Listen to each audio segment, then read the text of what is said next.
지난 시간에 두 번에 걸쳐서 대행스님의 신격화 작업 1.0에서의 점이 노점수로 점이다. 그런 얘기 하셨고, 그 다음에 후불탱화에 있는 그 할아버지와 할아버지의 손을 잡고 가는 어린 비구니, 그것을 중심으로 어떻게 대행스님이 자신을 우상화 내지는 신격화 시켰는가, 이런 얘기를 해 주셨어요.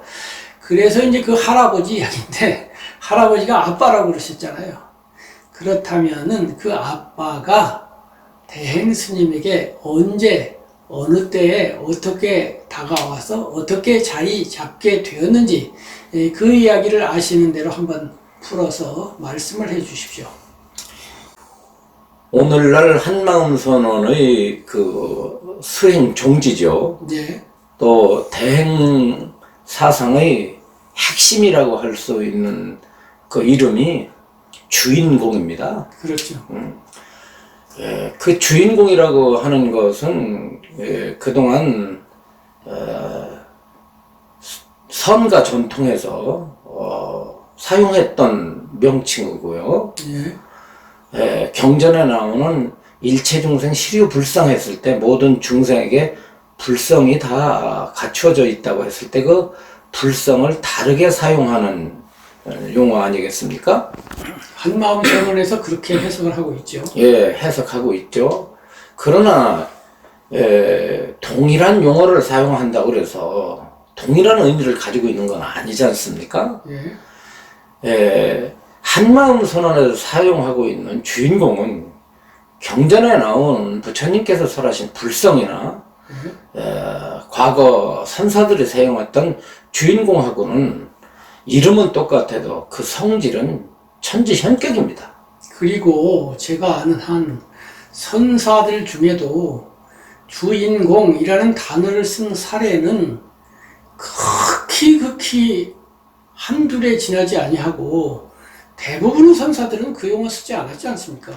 예, 그 용어를 쓰게 된 이제 원인이 제가 한마음 선언에 대행스님과 인연이 돼서 몇 년 동안 초창기 시절, 제가 대행큰 스님을 만났던 그 초창기 시절에는 대행큰 스님의 입에서 주인공이라는 용어를 사용하지 않았습니다, 절대. 그런데 뭘 사용했느냐면 아빠라든가 이 아빠는 대행 스님의 어떤 생부가 아니라 현실적 아빠가 아니라 심령 아빠예요. 영적인 아빠입니다.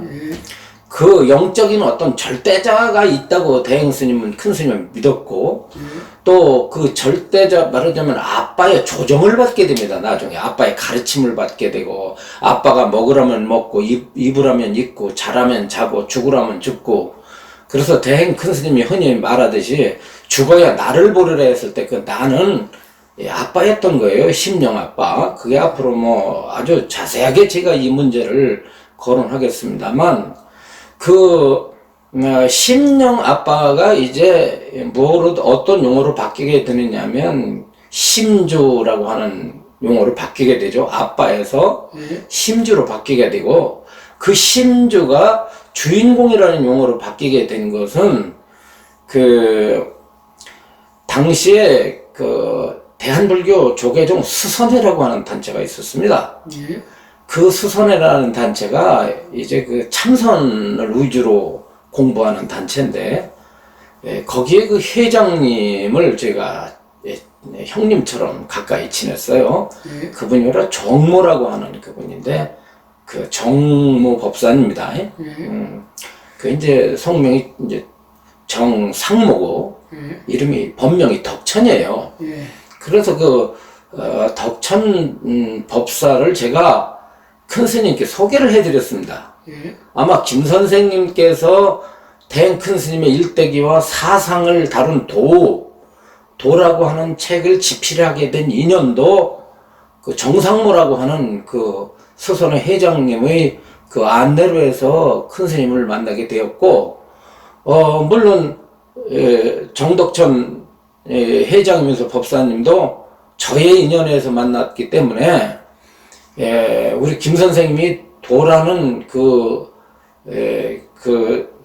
책을 내시고 그로 인해서 한마음선언이 크게 번성하게 된 것은 사실 저와 김 선생님의 인연이 아니었으면은 한마음선언의 미래는 어떻다라고 크게 이렇게 단언할 수가 없죠.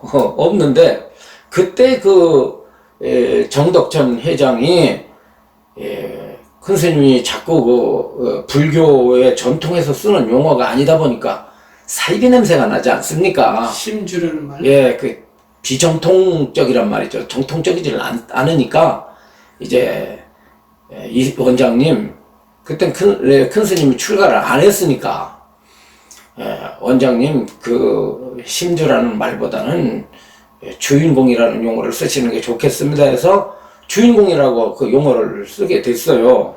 그때 당시에 저희가 큰 스님에게 주인공에 대해서 왜 주인공이라고 써야 되는지에 대해서 설명을 드린 적도 있었고, 그때 당시 그래도 대행 큰 스님이 불법에 깊이 들어와 계신 상태였기 때문에 저의 말을 충분히, 주변 사람들의 말을 충분히 인식하시고 그거를 수용을 하셨던 것이죠. 그렇기 때문에 한마음선언의 주인공은 그대로 전혀 정법으로 회양되지 않은 채 정통불교로, 정법불교로, 부처님 불교로 회양되지 않은 채 이름만 바뀐 채 지금 계속 흘러왔던 겁니다.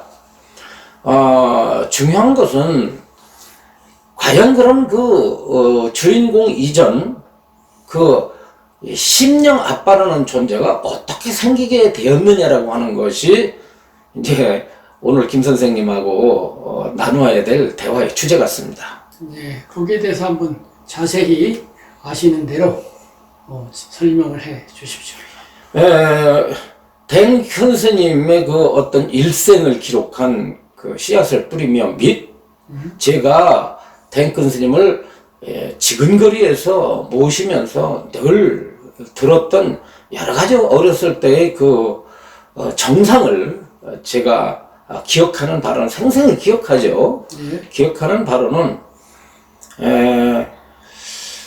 댕 큰 스님의 성명은 노점순 아닙니까? 노점순인데 노점순이라고 하는 어렸을 때 유아기적 시절은 대단히 불행했어요. 아버지가 상당히 높은 벼슬을 한 분 아닙니까? 김 선생님도 아마 그 부분은 좀 아실 것 같아요. 지금으로 말하면 아마 경찰 국장 정도 된다고 큰 스님께서 말씀을 하셨거든요. 이게 고위 경찰 어떤 직분을 가졌대. 그런데 이제 한일합방이 되면서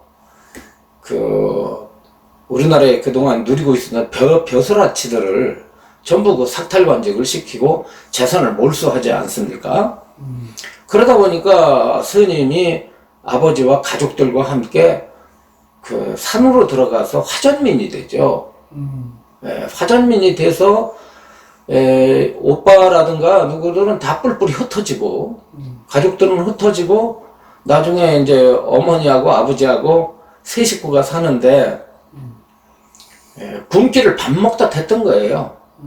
기록에 의하면은 풀로다가 땅을 파고 풀로다 지붕을 잃어서 이렇게 잠을 자려고 하다 보면 별이 보였다고 했을 정도니까 거의 이것은 정상적인 가정이라고 볼 수가 없죠. 저도 큰 스님의 그런 기록과 그 말씀을 들으면서 무척 가슴이 찐했습니다. 지금도 스님이 어렸을 적 그런 삶의 기록을 보면은 솔직히요, 이렇게 어렵게 사시고 이렇게 참 고행과 난행을 거듭하신 큰 스님을 내가 꼭 이제 와가지고 이런 사상적 비판을 해야 되느냐는 인간적 갈등이 있고요. 가슴이 좀 아파요, 솔직히. 너무나 착하시고 너무나 순수하셨던 그 어린 노점순의 과거를 생각하면 정말 가슴이 아픕니다.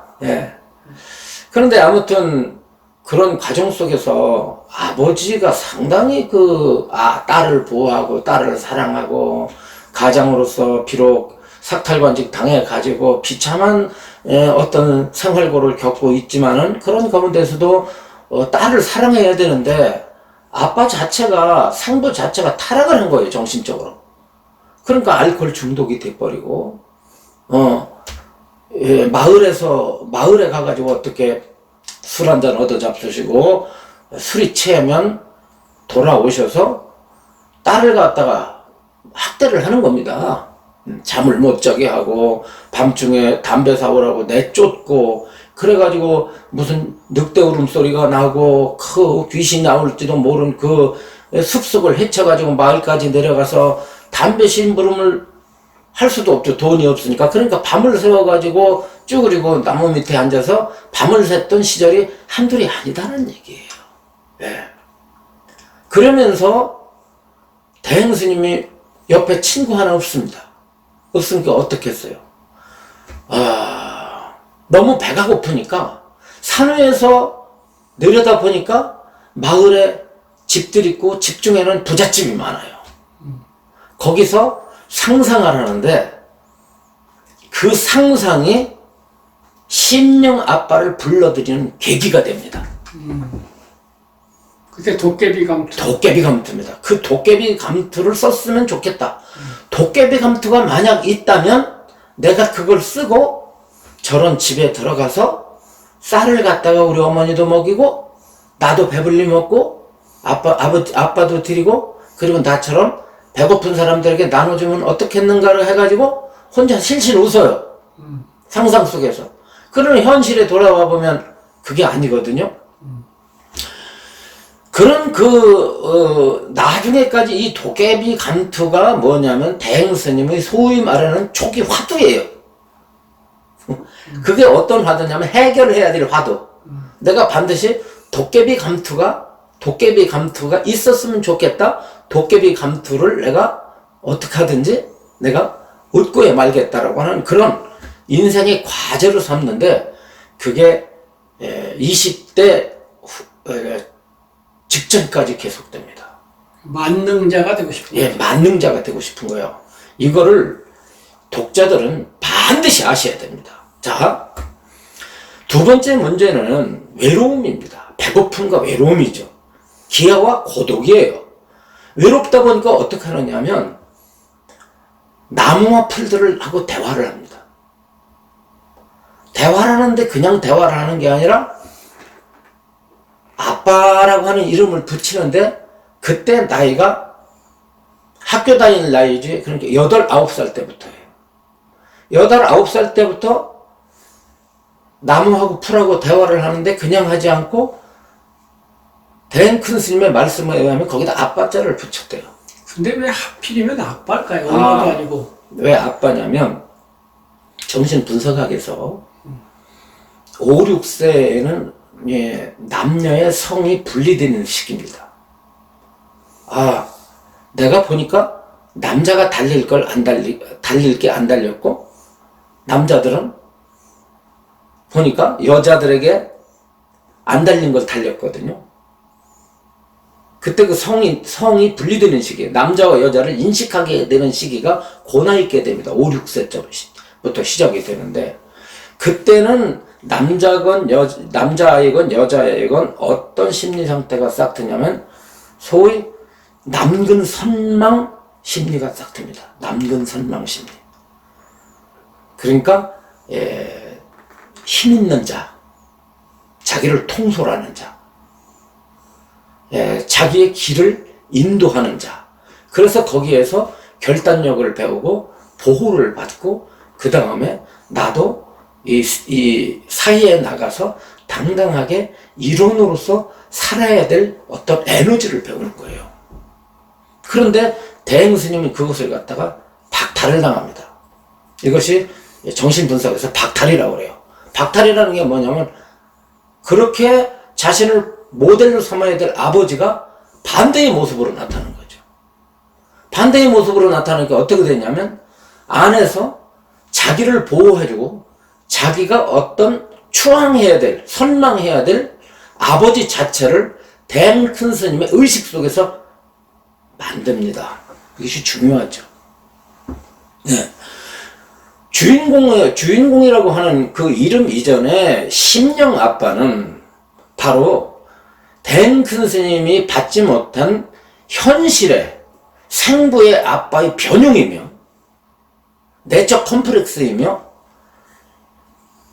배고픔과 그 가난에서 만들어진 어떤 그 고통, 그 괴로움,